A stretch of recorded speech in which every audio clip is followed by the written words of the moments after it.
West Indies के fast bowler अल्जैरी Joseph के ऊपर 2 मैचेस के लिए बैन लगा दिया गया है। अल्जैरी जोसेफ के अगर आपको मामलात का पता है तो आपको मैं अगली डिटेल बताऊंगा कि किस तरह से उनके मामलात तय हुए, और अगर आपको नहीं पता तो थोड़ी सी स्टोरी सुन लीजिए कि असल के अंदर अल्जैरी जोसेफ ने किया क्या था।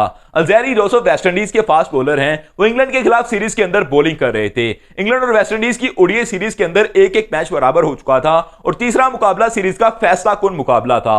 इसके अंदर वेस्ट इंडीज की टीम काफी हाइपर दिखाई दे रही थी। इस टीम ने काफी देर के बाद वापसी की है, कोई बड़ी सीरीज जीतने के अंदर ये कामयाब हुए हैं। लेकिन इस फैसला कुन मुकाबले के अंदर अल्जैरी जोसेफ जब बॉलिंग करने के लिए आए तो इनके सामने पावर प्ले के अंदर जॉर्डन कॉक्स खड़े थे। जॉर्डन कॉक्स बैटिंग कर रहे थे, अल्जैरी जोसेफ बॉलिंग कर रहे थे। कीपर शे होप जो कि टीम के कैप्टन भी हैं, उन्होंने कोई फील्ड सेट की जिसके ऊपर अल्जैरी जोसेफ को कोई इतराज था। उन्होंने फील्ड को चेंज करने के लिए कहा, लेकिन शे होप ने फील्डिंग चेंज नहीं की। इसके ऊपर अल्जैरी जोसेफ काफी गुस्से के अंदर आ गए और गुस्से के अंदर आकर उन्होंने शार्प बाउंसर किया।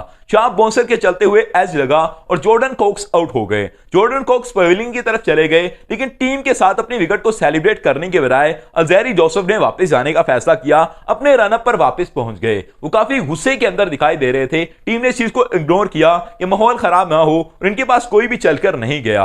अल्जैरी जोसेफ ने अपना ओवर किया और ओवर करने के बाद वो पवेलियन के अंदर चले गए। वो ग्राउंड से बाहर निकले और बाहर जाकर बैठ गए। उन्होंने इतराज इस चीज पर दायर किया कि शे होप ने उनकी मर्जी की फील्ड क्यों नहीं लगाई थी। वो बाहर जाकर बैठे तो तमाम लोगों का ध्यान उनकी तरफ गया, क्योंकि ग्राउंड के अंदर सिर्फ 10 लोग खड़े थे और 10 फील्डर्स की मदद से ये फील्डिंग चल रही थी। अपना अगला ओवर करने के लिए भी अल्जैरी जोसेफ आए और फिर से बाहर चले गए। इनको जाकर डैरेन सैमी ने समझाया, भी इनको समझाने की काफी कोशिश की कि आप इस तरह माहौल खराब ना करें, ये चीजें टीम के लिए सूटेबल नहीं है। लेकिन अल्जैरी जोसेफ का गुस्सा इतना ज्यादा था कि उन्होंने बहुत कमाल के साथ जाकर बाहर बैठने का फैसला किया। उन्होंने कहा कि टीम भाड़ में जाए, मेरी तरफ से जो मर्जी हो, मेरा एटीट्यूड सबसे आगे है।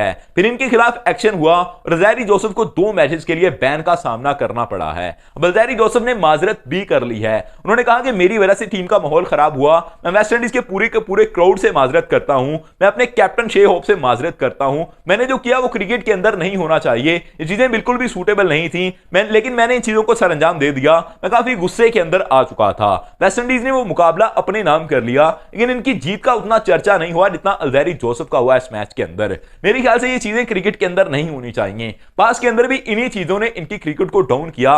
वेस्ट इंडीज के अंदर इसी तरह के प्लेयर रहे हैं, लेकिन तारीफ करनी होगी डैरेन सैमी की, जिन्होंने पहले अपनी कप्तानी के अंदर और कोचिंग के अंदर वेस्ट इंडीज की टीम की कोचिंग करते हुए नजर आते हैं। इनके हेड कोच हैं, उन्होंने अपनी कोचिंग के अंदर, अपनी कप्तानी के अंदर तमाम चीजें बड़ी हैंडल करके रखी हैं। अल्जैरी जोसेफ का मामला हुआ तो उन्होंने पूरे मामले को कवर अप किया। उन्होंने सारे मामलात को तय करके अल्जैरी जोसेफ को टीम के अंदर वापस वो लेकर आए, इनसे माजरत भी करवा दी। इनको 2 मैचेस के बैन का तो सामना करना पड़ेगा, ये चीज तो श्योर है। लेकिन अगर बात करें इससे पहले प्लेयर की, तो एंड्रे रसेल इनकी टीम के अंदर मौजूद होते थे। कैरम पोलार्ड जैसा मोस्ट हाइपर प्लेयर इनकी टीम के अंदर मौजूद होता था। कैरम पोलार्ड एक ऐसा प्लेयर है कि दुनिया की किसी लीग को उठाकर देख लें, अब दुनिया के किसी भी सीरीज को उठाकर देख लें, वेस्ट इंडीज के साथ जो हो रही हो, उसके अंदर वो हमेशा हाइपर नजर आते थे। लोगों की तरफ बल्ले चला रहे हैं, लोगों की तरफ बॉलें चला रहे हैं, गालियां देते हुए नजर आते थे। हमेशा एंड्रे रसेल भी हाइपर नजर आते हैं, कैरम पोलार्ड तो बहुत हाइपर नजर आते हैं, लेकिन डैरेन सैमी उनको भी कंट्रोल करते रहे हैं और एज अ कोच उन्होंने अल्जैरी जोसेफ को भी अब कंट्रोल कर लिया है। मेरे ख्याल से आपका कोचिंग स्टाफ इस तरह का होना चाहिए कि पाकिस्तान के अंदर भी चीजें इंप्लीमेंट होनी चाहिए